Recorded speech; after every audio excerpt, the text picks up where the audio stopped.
പാപ്പാന്മാരെ അനുസരിക്കാത്ത ഒരു ആനയെ ഉത്സവങ്ങൾക്ക് കൊണ്ടുവരിക എന്ന് പറയുന്നത് എത്ര ബുദ്ധിമുട്ടുള്ള കാര്യമാണെന്ന് ആലോചിക്കാവുന്നതേയുള്ളൂ.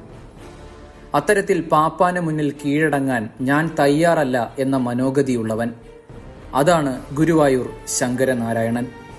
അടിച്ചുമിടിച്ചും വരുതിയിലാക്കാൻ പാപ്പാൻ ശ്രമിച്ചാൽ പാപ്പാൻ അവശതയാകുമെന്നല്ലാതെ ആന അനുസരിക്കില്ല. അതാണ് ശങ്കരനാരായണന്റെ സ്വഭാവം.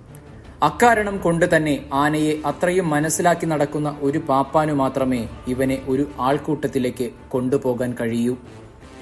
1992 എഴുത്തച്ഛൻ ആൻഡ് സൺസ് ഗ്രൂപ്പായിരുന്നു 17 വയസ്സ് പ്രായമുള്ള കുട്ടിക്കൊമ്പനെ ഗുരുവായൂരപ്പന് മുന്നിൽ നടയിരുത്തുന്നത്. ഇവനൊരു ഉത്തരേന്ത്യൻ ആനയല്ല. കേരള കർണാടക വനമേഖലകളിൽ പിറന്നു വീണ കൊമ്പനാണെന്ന് പറയപ്പെടുന്നു.